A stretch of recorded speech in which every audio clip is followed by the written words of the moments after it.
नमस्ते।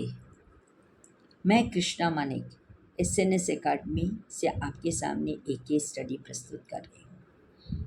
मेरा विषय है मुंबई डब्बावाला का आविष्कार।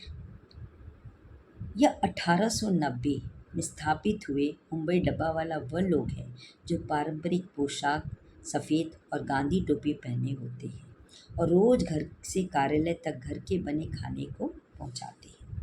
यह लगभग 5,000 लोगों की एक मजबूत सेना है जो सुनिश्चित करते हैं कि 2 लाख लोग अपने कार्यालयों में समय पर अपना दोपहर का भोजन प्राप्त कर सकें। उनका काम इतना कारगुजारी से होता है कि इसे बहुत से प्रसिद्ध व्यक्तियों जैसे रिचर्ड ब्रैडस्टोन और प्रिंस चार्ल्स ने भी देखा है। इसके अलावा ये सफ़ेद कपड़ों में लड़के विभिन्न व्यापारिक स्कूलों में भाषण देने गए हैं, इसलिए इन्हें सिग्मा संगत माना गया है। यह सेवा ज़रूरत से उत्पन्न हुई थी। इस भीड़-भाड़ वाले शहर में विभिन्न समुदायों से इतने लोग पहुंच गए थे कि उस समय तेज खाने की बहुत लोकप्रिय नहीं थी, इसलिए एक उचित खाद्य वितरण प्रणाली की कमी थी। जबकि एक बढ़ती मांग थी, वही उपजाऊ कारोबार से बाहर निकलने के बाद शहर आए निष्पक्ष कार्मिकों का आपूर्ति था, जिन्हें काम में संज्ञान नहीं रखने के लिए कोई शिक्षा नहीं थी, लेकिन काम करने के लिए पर्याप्त ऊर्जा थी। इस तरह घर बने भोजन पहुंचाने के विचार का जन्म हुआ। इसी तरह डब्बा वितरण प्रणाली की शुरुआत हुई। ये कैसे मुंबई में उभरा?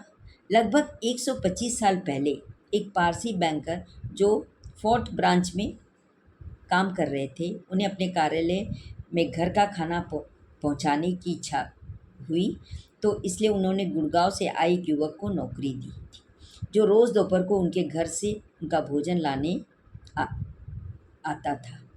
यही था पहले डब्बे वाले का काम का आरंभ। इसकी क्या विशेषता है? इसकी यह विशेषता है कि यह अद्वितीय सेवा रिकॉर्ड है। हर दिन वे मुंबई दुनिया का चौथा सबसे जनसंख्या वाला शहर में 1,30,000 से अधिक लंच बॉक्स पहुंचाते हैं। यह लगभग 2,60,000 लेन देन होते हैं, जो लगभग 6 घंटों के लिए प्रतिदिन, हर सप्ताह के 6 दिन और 52 सप्ताह में बिना किसी गलती के किए जाते हैं।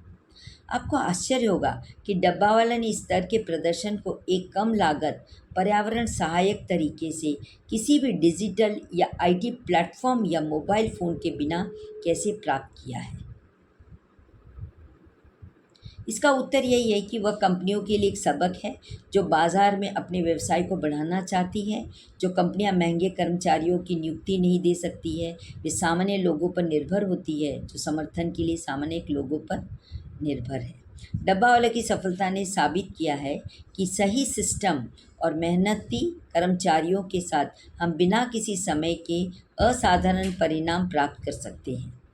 मुंबई डब्बा वाले करीब 5,000 लोगों को नौकरी देते हैं, जिनमें से कई के पास कम शिक्षा या पढ़ाई का ज्ञान होता है, लेकिन उनके आदेशों को कैसे संरक्षित रखा जाता है, यह देखने के लिए पहले यह देखते हैं कि मुंबई डब्बा वाले कैसे काम करते हैं।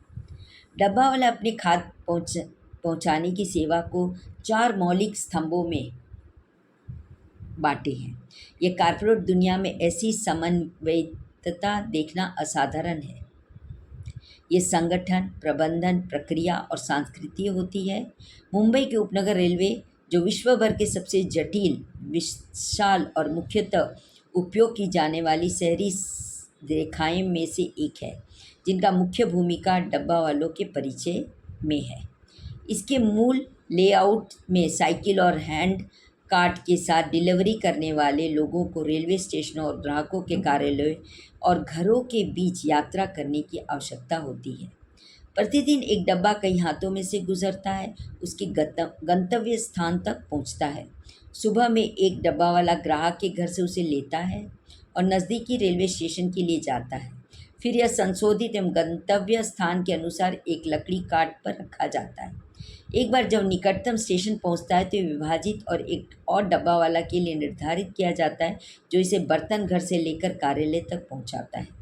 एक बार जब दोपहर का भोजन समाप्त हो जाता है तो प्रक्रिया उल्टी दिशा में चलती है और डब्बा ग्राहक के घर पहुंचता है। उन्हें किसी भ्रम को दूर करने के लिए एक कोडिंग प्रणाली का अनुसरण करना पड़ता है।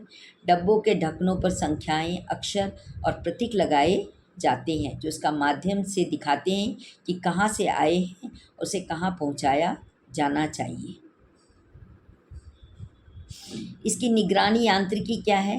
रेलवे प्रणाली वितरण की गति और दिशा सेट करती है, नियमित अनुसूची निर्धारित करती है कि किस कार्य को पूरा करने के लिए कितना समय लगेगा और कितना समय दिया गया है।